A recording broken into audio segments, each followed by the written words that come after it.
महाभारत का युद्ध समाप्ति की ओर था। हर दिन असंख्य योद्धा वीरगति को प्राप्त हो रहे थे। कौरवों की ओर से लड़ रहे महारथी कर्ण का पराक्रम चरम पर था।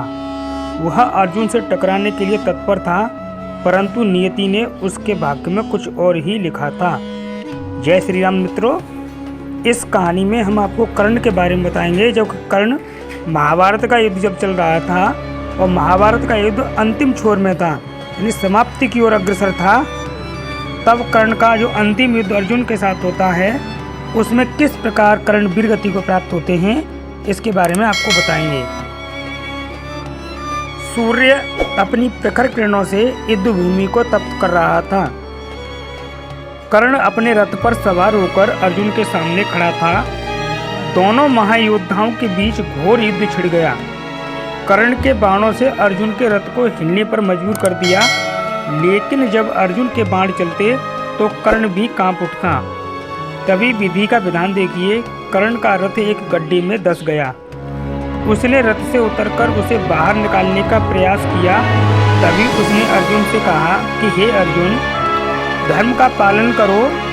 जब तक मैं अपना रथ निकाल न लूं, तुम मुझ पर वार मत करो। लेकिन भगवान कृष्ण ने तभी अर्जुन से कहा, हे अर्जुन, उस समय को याद कीजिए जब अभिमन्यु चक्रव्यूह में अकेला फंस गया था। तब इसने कौन सा धर्म निभाया था? जब द्रौपदी का चीरहरण हुआ था, तब इसने कौन सा धर्म निभाया था? श्री कृष्ण के आदेश पर अर्जुन ने ब्रह्मास्त्र बाण का संधान किया और वह बाण कर्ण के सीने में जा लगा।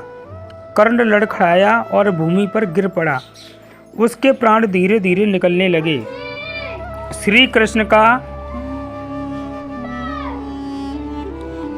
जब कर्ण की आत्मा प्रस्थान करने लगी, तभी श्री कृष्ण उसके समीप आए और धीरे से बोले, हे कर्ण, तुम्हारा जन्म एक महान माता कुंती के गर्भ से हुआ था।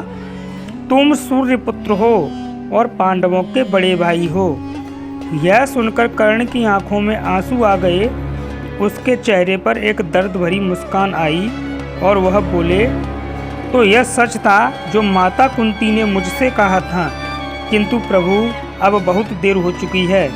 श्री कृष्ण मुस्कुराए और बोले, कर्ण, तुमने जीवन भर धर्म का पालन किया।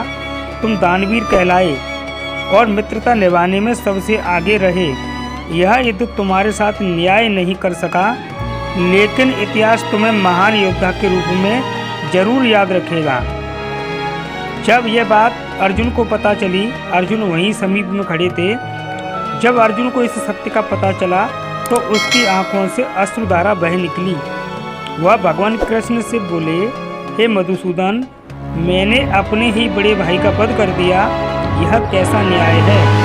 तब भगवान ने मुस्कुरा करके कहा कि हे अर्जुन, हे पार्थ, धर्म की रेखाएं कभी कभी धुंधली हो जाती हैं। अर्जुन, कर्ण ने अपने कर्तव्यों का पालन किया, तुमने अपने, लेकिन सत्य यही है कि तुमने अपने भाई को नहीं, एक महान योद्धा को परास्त किया है। जब कर्ण के प्राण पखेरु उड़ गए तो सूर्यदेव स्वयं आकाश में प्रकट हुए। उनका तेज चारों ओर फैल गया।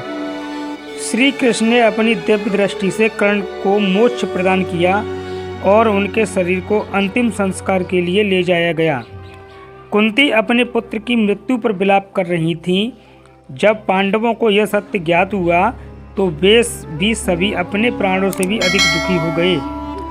धर्मराज युधिष्ठिर ने संकल्प लिया कि वह अब किसी भी क्षत्रिय का नाश का कारण नहीं बनेंगे। इतिहास में कर्ण को हमेशा एक दानवीर योद्धा और एक आदर्श पुरुष के रूप में याद किया जाता है। भले ही वह कुंती का पुत्र था, लेकिन उसने सदैव कौरवों का साथ निभाया, क्योंकि वह मित्रता और वचन का पालन करने वाला योद्धा था। इस प्रकार महाभारत के युद्ध में कर्ण ने अपने मित्रता और वीरता का परिचय दिया और अंततः देवताओं के लोक स्थान में जगह पाई। यह कथा न केवल कर्ण के बलिदान को दर्शाती है, बल्कि यह भी सिखाती है कि सत्य और धर्म के मार्ग पर चलने वाले व्यक्ति को काल कभी भी परास्त नहीं कर सकता।